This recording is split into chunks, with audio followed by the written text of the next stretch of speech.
Le 18 janvier 1913, Tony Garnier envoie à son ami le sculpteur Henri Bouchard 12 photographies de sa villa. Il a 44 ans et il a troqué la longue barbe dont l'avait affublé un camarade pensionnaire de l'Académie de France à Rome pour celle plus convenable de professeur. Souhaite-t-il lui faire partager l'intimité de cette villa pour le recevoir à Lyon, ou plus exactement à Saint-Rambert, au nord de la ville, au bord d'une boucle de la Saône? Nous ne le saurons peut-être jamais, car la lettre qui accompagnait sans doute les photos reste introuvable. Ces tirages révèlent une recherche d'un art de vivre qui trouve son inspiration aux sources les plus dépouillées de l'hellénisme, alliées à des méthodes de construction qui s'avèrent des plus rigoureuses. D'antiques visions odorantes et fleuries forcent l'imagination. Il y a travaillé l'intimité des perspectives, la simplicité des lignes, la vérité des espaces. De Rome, il envoyait les impertinences de sa cité industrielle. De sa cité, il envoie ses académies. Qui disait que l'on naît pyromane et que l'on meurt pompier?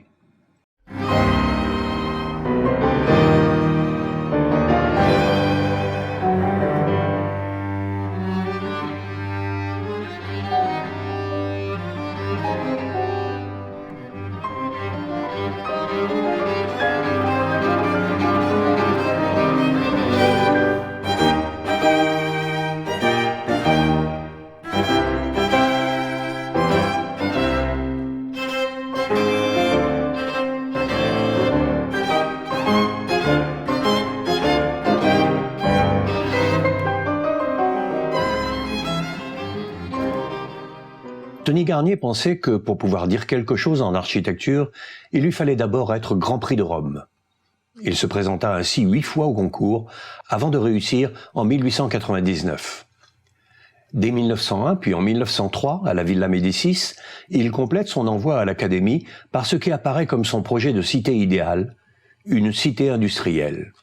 Par ses planches, il affirme un manifeste, le choix du site, une trame orthogonale, une séparation des fonctions et des trafics de la ville.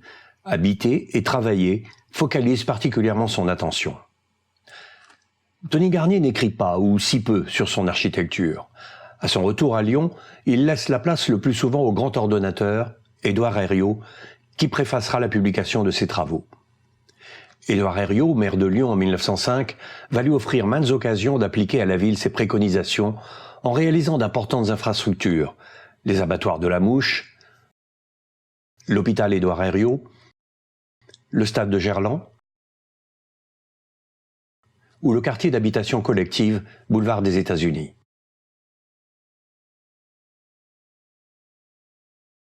Donc Tony Garnier est un architecte effectivement novateur au début du XXe siècle et en particulier dans les années 1910, parce qu'il fait partie d'une génération qui passe d'une culture on peut dire académique pour simplifier les choses, à une culture moderne de l'architecture. Et ça se produit effectivement dans les années 1910, au moment où Tony Garnier construit ses premières villas et une première réalisation en général à Lyon. Alors, il appartient effectivement à une génération qui est un peu particulière, puisque c'est le contemporain de Frank Lloyd Wright aux États-Unis, de Peter Behrens en Allemagne. C'est le contemporain d'Auguste Perret en France, qui va incarner la modernité architecturale, au moins dans la première moitié du XXe siècle. Mais en même temps, ça n'est pas la même génération que ceux qu'on appelle les grands maîtres modernes, comme Le Corbusier, qui naît presque 20 ans plus tard. Ça, c'est important, parce qu'il faut bien comprendre que Tony Garnier est un homme qui est formé au XIXe siècle, avec des idées du XIXe siècle, et qui, au moment où il commence à travailler, je ne dirais pas tardivement, mais il n'a pas une carrière très précoce, bascule du côté de la modernité, et à ce titre, on peut dire qu'effectivement, c'est un des pionniers de la modernité. Le Corbusier écrit une lettre enthousiaste à Tony Garnier en 1919 pour lui dire qu'il a consulté son livre, La Cité industrielle évidemment, et le féliciter d'être le premier grand architecte à utiliser le béton armé, en ne comprenant pas très bien lui-même que ça n'est pas aussi simple que ça et que ça n'est pas que du béton armé. Maintenant, si on regarde des projets qu'il réalise en 1904 pour le parc de la Tête d'Or, pour la bordure du parc de la Tête d'Or. Hein. Ce sont des projets extrêmement intéressants parce qu'il y en a plusieurs et ils sont de nature très diverse. Il y a des projets qui ressemblent plus à des villas italiennes, qui pourraient presque être de l'architecture balnéaire, comme on en faisait au début du XXe siècle, avec des belvédères, la végétation qui est très présente. Il y a un projet qui est d'ailleurs en ciment armé, qui est un projet très Art Nouveau, avec des courbes, des consoles qui font un peu penser à ce que Hennebiek, un entrepreneur du béton armé, hein, et réalise dans sa propre villa à Bourg-la-Reine, à peu près au même moment, en 1901-1902. Hein. Mais c'est l'occasion de créer, en effet, une architecture plutôt organique, avec un plan qui n'est pas rectilinéaire. Et c'est surprenant, mais Tony Garnier fait ça en 1904. Enfin, il conçoit un projet comme ça en 1904. Donc il y a cette culture Art Nouveau. Il y a des aspects régionalistes. C'est un style qui dure très longtemps, en fait, hein, depuis voilà, les années 1870, disons, jusqu'aux années 1930, jusqu'au milieu du XXe siècle. Et c'est donner une forme d'authenticité à l'architecture par des références régionales, voilà, plus ou moins précises.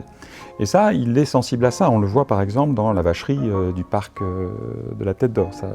Ça l'intéresse beaucoup. Et toutes ces références, en fait, ce sont celles des architectes dans la première décennie du XXe siècle. Parmi les sources de l'architecture des villas de Tony Garnier et de ses premières réalisations, il y a certainement cette culture antique qui est transmise par le biais de l'École des Beaux-Arts, même si à l'École des Beaux-Arts, quand on regarde ses travaux, on voit que voilà, c'est aussi l'éclectisme, hein, ce mélange de styles très spectaculaire qui nourrit les grands projets de concours. Hein. Mais c'est vrai que la tradition classique, la référence à l'antique est encore très présente. Alors de plus, quand il est à l'Académie de France à Rome, en tant que pensionnaire, il travaille sur l'architecture antique et en particulier sur la ville de Tusculum qui a été détruite et dont il propose une grande restitution graphique, une sorte de restauration en dessin. C'est très ambitieux. Il y a d'ailleurs un gigantesque dessin au Musée des Beaux-Arts de Lyon qui porte témoignage de cette reconstitution d'une ville entière. Les premiers chantiers de Tony Garnier sont pourtant ceux de l'intimité. En effet, il va construire d'abord 3 villas qui seront un terrain d'étude très fécond eu égard à ses inventions techniques, spatiales et stylistiques. Elles inspireront plusieurs planches de la cité industrielle. Tony Garnier appliquera dorénavant à son architecture le principe rationaliste cher à Viollet-le-Duc, la construction est le moyen, l'architecture le résultat.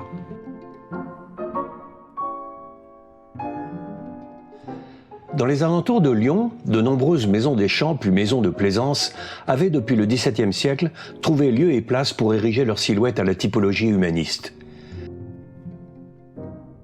Très attaché à la valeur de paysage et particulièrement à la présence de l'eau, Tony Garnier choisit lui aussi pour implanter sa villa en 1910, puis celle de ses proches 3 ans après, les rives de la Saône, le quai de la Sauvagère à Saint-Rambert, non loin de la romantique île Barbe. Il acquiert en 1910 une parcelle vendue après le démembrement de la propriété La Mignonne, et c'est sur ce terrain que Tony Garnier édifia la première de ses maisons à patio. La construction donnant sur le fleuve est aujourd'hui méconnaissable car l'élargissement des quais dans les années 50 l'a amputé de sa façade d'origine. Les plans des 3 villas sont très clairs. Ils se retrouvent dans les planches de plan d'un quartier d'habitation de la cité industrielle.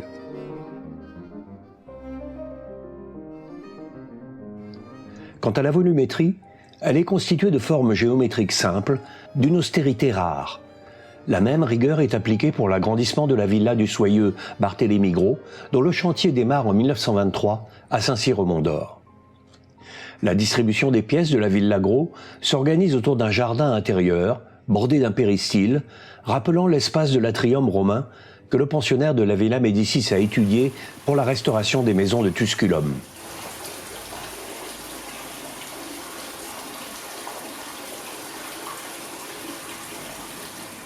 Incontestablement, la culture de Tony Garnier, c'est celle du socialisme de la fin du XIXe siècle, du début du XXe siècle.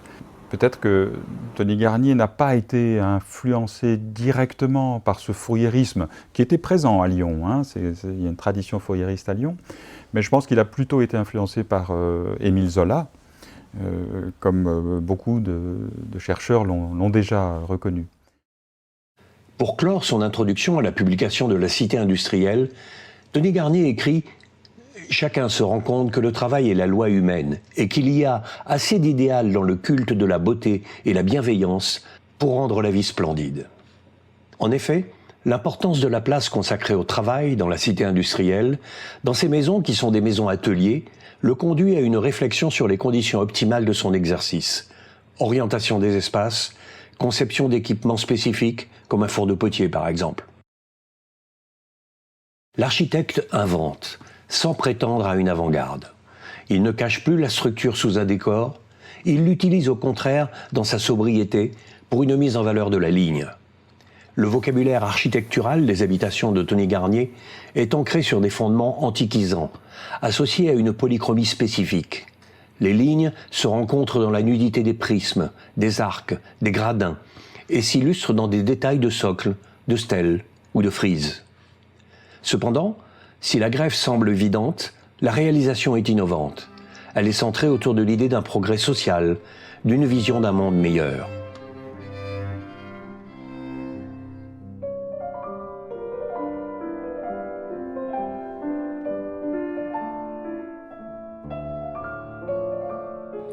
L'omniprésence de l'eau à travers fontaines et bassins, mais aussi de l'eau inscrite comme symbole d'un certain art de vivre, tout en douceur et en écoulement, rappelle cet attachement. L'austérité des façades sur rue cède la place à une sophistication recherchée sur le jardin. L'architecte est aussi le scénographe d'une nature qu'il met en scène à travers des cadrages dont on ne sait s'ils précèdent ou prolongent des instants parfaits. La végétation monte à l'assaut de ces trames rectilignes ou s'immisce de manière organique dans le maillage de ses résilles, comme si l'artiste partageait avec la nature une certaine forme de signature. Le temps s'est arrêté. La lumière est filtrée par des pergolas qui favorisent l'intimité ou incitent à la rêverie. Les ombres portées par les portiques de béton transforment à chaque saison la rectitude des parois en partition rythmée d'un paysage mouvant. L'aile droite de la maison de Catherine Garnier abrite la partie habitation. Elle est reliée à l'atelier par un porche supporté par des piles de béton qui lui confèrent une certaine monumentalité et à travers lesquelles on aperçoit, de l'entrée, la luxuriance du jardin.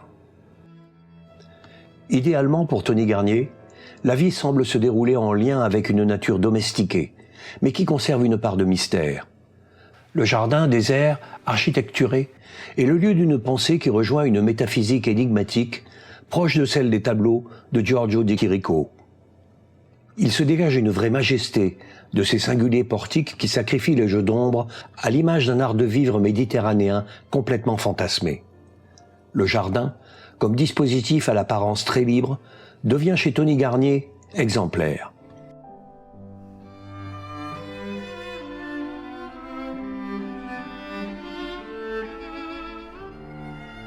La cité industrielle est elle-même conçue comme un immense parc où sont supprimés les jardins privés au profit de la libre disposition du sol qui permet de parcourir la ville en toute liberté au gré des cheminements piétonniers. La fusion de l'architecture et de la nature s'illustre par le foisonnement de dessins très libres aux solutions graphiques extraordinaires. Les historiens de l'art interrogent encore leur datation, leurs procédés. Certaines témoigneraient du seul plaisir au dessin, car à n'en pas douter, le langage de Tony Garnier passe par le silence des espaces révélés sur le papier. Ces feuilles ne portent-elles pas les images d'enclos préservés où il serait bon de vivre ? Lorsqu'il rentre à l'école des Beaux-Arts, a lieu donc l'année de l'exposition universelle 1889, avec le départ des constructions des HBM, des logements sociaux. Or, les premiers logements sociaux qui ont été construits en HBM, justement dans les alentours de Paris, en Seine-Saint-Denis, ont été des logements construits en mâche-fer. Donc Garnier c'est ces bétons non armés, soit des bétons de gravier, soit des pisés de mâche-fer, c'est-à-dire des matériaux qui sont coffrés dans des coffrages amovibles en bois dans lesquelles la matière elle est pilonnée par une multitude d'ouvriers que va utiliser Garnier principalement, notamment lors de sa première réalisation à Lyon, qui est la vacherie du parc de la Tête d'Or. Il va utiliser les matériaux en usage dans le sud-est de la France. Donc c'est typique des matériaux des traditions locales. Pour le pisé de mâche-fer, c'est reconnu comme une maçonnerie. Autant le pisé de terre avait été éliminé, avait perdu tout crédit après les inondations de 1956, autant on pouvait construire en pisé de mâche-fer. Il va être également favorisé par le règlement voirie de la ville de Lyon en 1901 qui va dire que les taxes sur ces matériaux-là seront 2 fois moins chères que les taxes sur des constructions en pierre. Donc c'est un matériau peu cher, peu onéreux, d'une tradition locale néo-vernaculaire, puisqu'il est hérité du pisé de terre, on remplace la terre par des scories de hauts fourneaux et de machines à vapeur. Donc il va hybrider et on a un édifice qui va être un bloc, qui va être monolithe, qui va collaborer ensemble, tout ça s'articule ensemble et qui va donner naissance à, j'allais dire, sa maison, j'allais dire ses volumes cubiques, cette esthétique très particulière qui est issue directement de cette réflexion, à mon avis, sur le matériau qu'on peut situer dans les années 1906-1908. Il est le premier à formuler l'esthétique propre de ces matériaux. Rappelons également cet intérêt pour la construction, dans le titre même de la cité industrielle, c'est « Étude pour la construction des villes ». Et il dit que cette expression est d'autant plus nette et pure que chaque objet d'art devenait totalement indépendant de la construction. Je cite ses propres paroles. Les installations domestiques sont aussi le fruit d'un remarquable esprit pratique. Il s'allie à des préoccupations hygiénistes, qui sont une contingence, et pas encore une esthétique, encore moins une doctrine. Tony Garnier opte pour des couvertures en terrasse accessibles, réalisées en ciment armé, hydrofuge et dilatable, protégées par un débord de toiture, des chenaux et des descentes apparentes. Des réservoirs d'eau sont installés sur les toits. Un souci de salubrité se révèle aussi bien dans l'assainissement que dans la ventilation. Des puits sont aménagés dans les caves pour prévenir des débordements de la rivière toute proche. L'architecture de Tony Garnier est faite, et il emploie lui-même ces mots, pour rendre la vie splendide, servie, reconnaissons-le, par une attention à la fonctionnalité remarquable.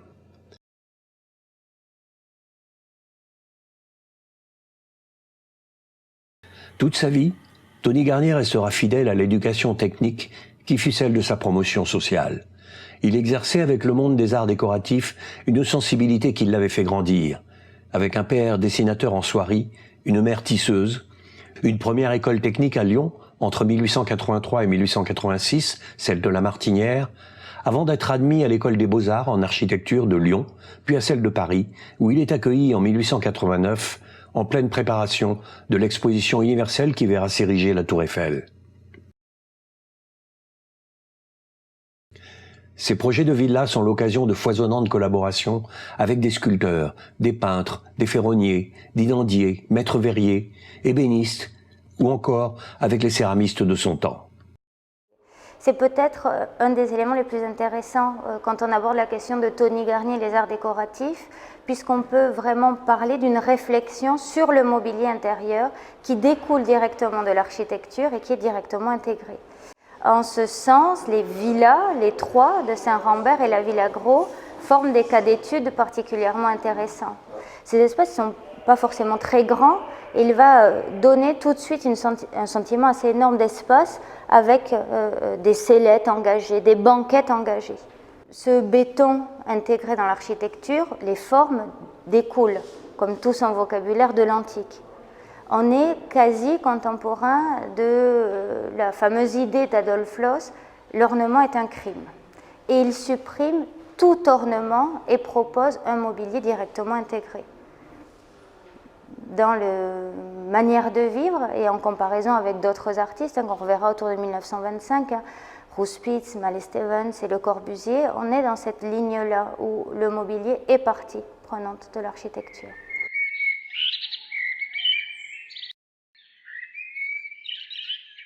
Depuis le début des années 1910, il collabore ponctuellement avec des ferronniers, des dinandiers, des meubliers pour répondre alors, soit à ses commandes à lui, soit aux salons et aux expositions universelles.